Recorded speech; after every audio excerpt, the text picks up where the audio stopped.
नमस्कार, आप देख रहे हैं DRM टाइम्स 24 न्यूज। राष्ट्रभक्ति की कमी हो गई, इसलिए कोई लुटेरे, कोई लफुआ ढंग के उधर से रेगिस्तान से भूखे लोग आए और हम पूरा मतलब तो अब भी जो स्थिति है, अब भी संपत्ति है आपकी, फिर देश आपका। मैं तो ये सोचता हूँ, ये नहीं कि मैं बीजेपी का कोई मेंबर हूँ या मोदी ने 12 साल में फिर इसको बहुत धनी कर दिया। हमको व्यक्तिगत पैसा कोई फायदा नहीं है, बहुत कर दिया है। धन में आप दुनिया में चौथे स्थान पर, तो आगे 11वां पोजीशन था। तो जो कमी थी जिसके कारण हमारा देश गुलाम हुआ था, और कॉकरोच बन करके आपको आंदोलन करता है। आप कॉकरोच हैं जी, है? आप कॉकरोच नहीं हैं। वो तो थोड़ा सा भी लिखित डालेगा तो उसके पर मर जाता है। आप नाम भी कुछ ऐसा करो, है? कुछ नाम में भी बसता है और काम में तो बसता ही है।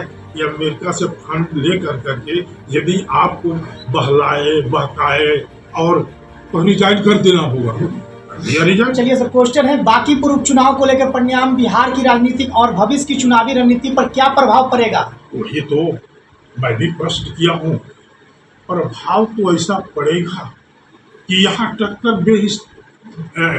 बेझिझक दो व्यक्ति में बचेगा तो जमानत भी बचेगा, और किस बुरी तरह से जब्त हुआ आप भी देख रहे हैं। तो टक्कर तो है। अब टक्कर देने आया है प्रशांत किशोर, और टक्कर देने आया वो व्यक्ति जो बहुत पढ़ा लिखा है। मैं भी बोलता हूँ, मैंने निकट से इसको देखा है, बहुत पढ़ा लिखा है। लेकिन पढ़ा लिखा तो रावण भी बहुत था, महापंडित था, शकुनी भी माहिर था, है? और फिर बोलता हूँ ना कि ये कटारी यदि सोने की हो तो क्या सीने में भोंक लेंगे? सीने में भोंक तो नहीं लेंगे। आप उनको जानिए जिनको आप जिताने की बात कर रहे हैं, कामना कर रहे हैं, वोट दिलाने की बात कर रहे हैं। ये जीतेगा तो दूसरा केजरीवाल होगा। यदि हमको बिहार में भी एक केजरीवाल पैदा करने की बलवती इच्छा हो गई है तो इनको वोट दीजिए, दिलाइए। मेरे टाइप का व्यक्ति आपसे निवेदन करेगा। चलिए, आज की राजनीति की यह बुरा हाल है, क्या इसके लिए कौन जिम्मेदार है? इसके जिम्मेदार जनता। हाँ, इसके एक मिनट रुक जाइएगा। अच्छे दिन के लिए अच्छा नेता चुन, तुम भी माई का लाल है, क्यों अभावग्रस्त जिंदगी तेरी। मेरा सीधा सा सवाल है, कलयुग में तुम ही जनार्दन हो, वोट तेरा चक्र सुदर्शन। कर सकते हो किसी का मान मर्दन, काट सकते हो गर्दन, लेकिन हे जनता चक्र सुदर्शन भी स्वयं नहीं चलता, इसे भी चलाना पड़ता है। तब किसी शिशुपाल का आज लूट से माला माल का होता है मान मर्दन, करता है गर्दन। तब होता है जन कल्याण, तभी होता है तेरा सुखद बिहार। इसीलिए जनता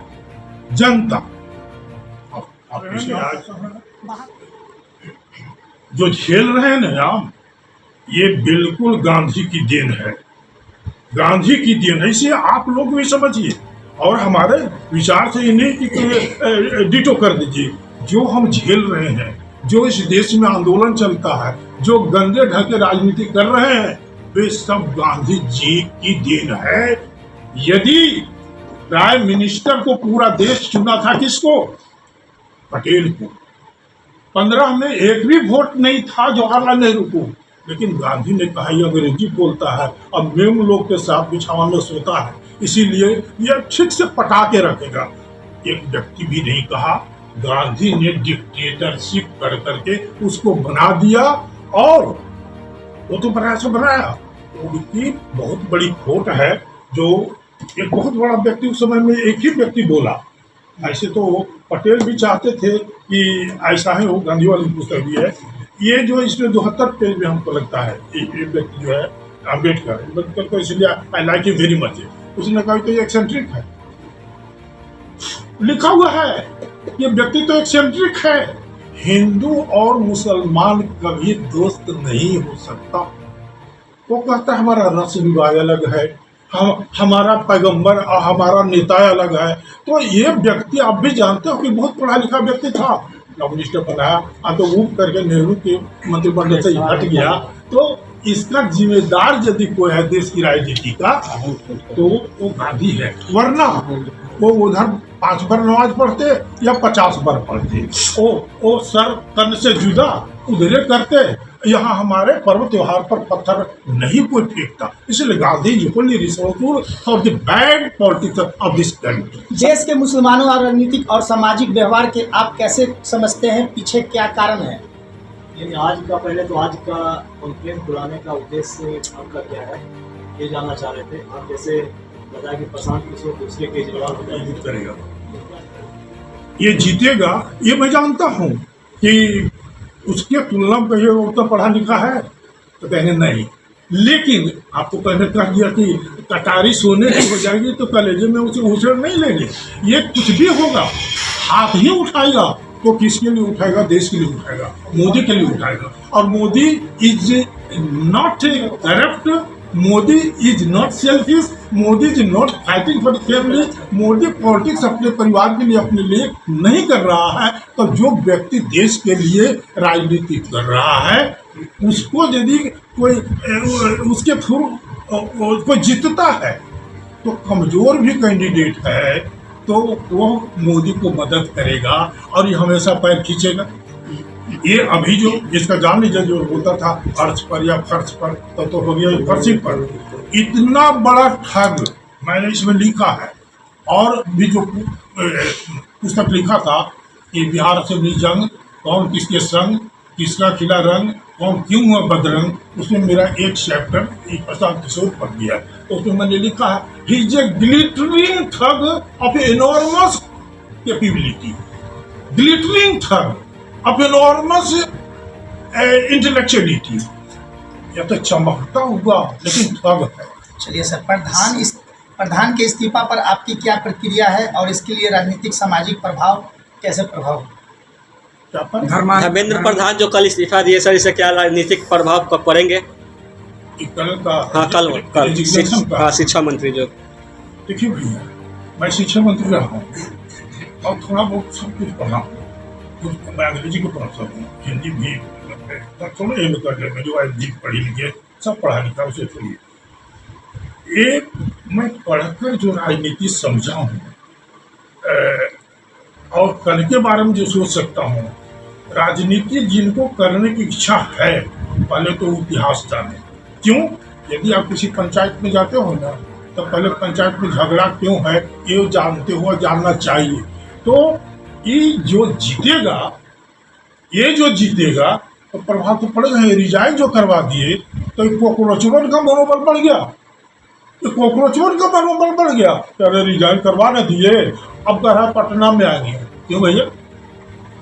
इसलिए हमारे मन का ही देखा सोशल मीडिया पर कि हमारे मन का मुख्यमंत्री यहाँ नहीं है तो तेरे मन का मुख्यमंत्री होगा जो हमेशा बैठा रहता है और किसी का पैसा लेकर के आंदोलन करता है। तो प्रभाव तो ऐसा पड़ेगा कि उसको हम ही लोग झेलेंगे।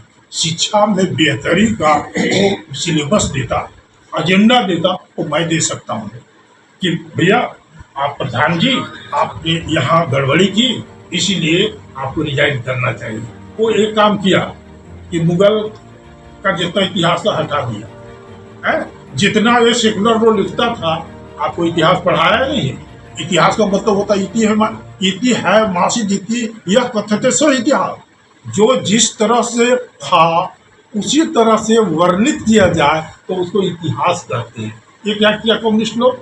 कह दिया औरंगजेब भी सुल्तान था, टीपू सुल्तान भी सुल्तान था, जितना शाहजहां वगैरह ये मंदिर बनाया वो तो राजस्थान का राजा का बनाया हुआ और वो कहते हम ताजमहल बनाए।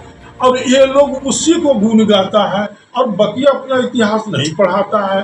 तो हमारे शिक्षा जगत को सुधारने का भी वो प्रयास कर रहे थे प्रधान जी। आप उसको गलती कहेंगे कि क्वेश्चन लीक हो गया, हुआ, लेकिन क्या प्रथम बार लीक हुआ है क्या? आप कहेंगे लेकिन लीक हुआ, लीक हुआ।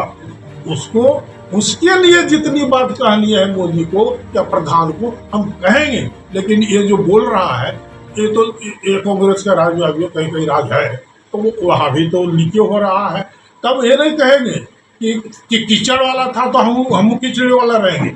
हम प्रयास किए हैं, देश की स्थिति सुधारे हैं, आप आंदोलन किए हैं तो लीजिए हम इसको हटाते हैं। हटा दिया। चलिए बहुत बहुत धन्यवाद। सर नीरज जी के बारे में आप तो हमको लगता है पार्टी जीत रही है, जीत रही है। कौन पार्टी जीत रही है sir?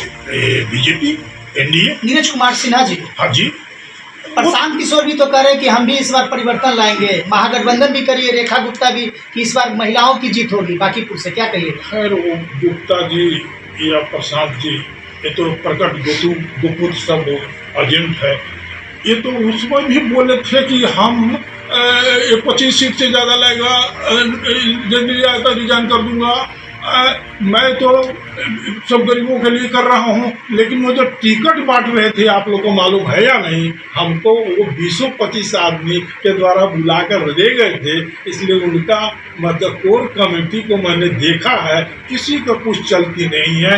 He is a confirmed dictator. वो जो कहता है कि मनोज वगैरह जो है बेचारा, ये पिंटू सिंह वगैरह जो है, पप्पू सिंह, ये सब अपेट हैं, वो कुछ नहीं बोलते उनके सामने। मैं भी वहाँ तक बोला था, ये तो डिक्टेटर है जी। क्या क्राइटेरिया होता है प्रशांत किशोर का टिकट देने में? जी जी, क्या क्राइटेरिया होता है? टिकट भी दिया और जो कैंडिडेट को देखा कि कॉम्पिटेंट है, एक व्यक्ति को आप लोग, अभी तो पत्रकार हैं, जैसे कभी कभार कहता है जहाँ जाए रहे वहाँ जाए कभी, तो आप लोग तो घर घर का डगरीन है।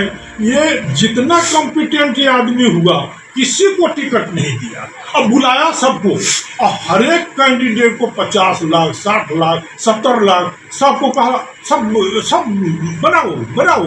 अरे भैया, तो अंत में तो सब विरोध शुरू में उनको लग रहा था। हमको कहा ना 10-20 आदमी भेजा और बुलाया है, और कि सर आप आ जाते तो अच्छा था। हम आ जाते, हम तो तुरंत नहीं आएंगे।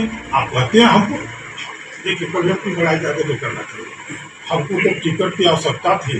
हमारे नीतीश कुमार हमारे क्लासमेट में है, वहाँ पे सरजू राय जी झारखंड के, उसको हमारे क्लासमेट में है। बोला था कि ठीक है हम लोग चलेंगे, एनडीए से ही लड़ना। अब एनडीए वाला दिल ही हमको है। ये इतनी बार भेजा तो कहा कि हम तो मई जून में ही डिक्लेयर कर देंगे, और हमको लगा हमको सिर्फ टिकट एक दल का चाहिए।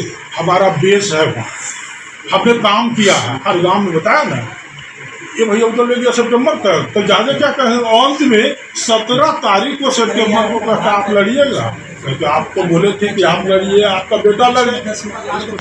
एकदम आपके थ्रू भी यही कहूँगा, अपने मुँह से भी यही कहूँगा कि हम लोग, उसमें लिखा है कहीं बोल कर कहीं चुपचाप, बटन दबाए कमल छाप, कहीं बोलिए कहीं चुपचाप, लेकिन बटन दबाइए कमल छाप। जनता से अपील यही है आपको कि इस बार फिर से कमल खिले बाकीपुर चुनाव में। बिल्कुल कि कमल ही जीतना चाहिए। कमल में ही हमारा आपका भविष्य है, बच्चों का भविष्य है, नारियों का भविष्य है। अभी महिला बिल भी पास कर रहे हैं। तो यहाँ पे एक बात, मनुष्य के रूप में कुछ गलती होगी। एक हमारा अच्छा गार्जियन भी रहता है, कभी कभी हम लोग डिसएग्री कर जाते हैं। Yadav former higher education minister Bihar, Jharkhand भी उसमें। चलिए, थैंक यू।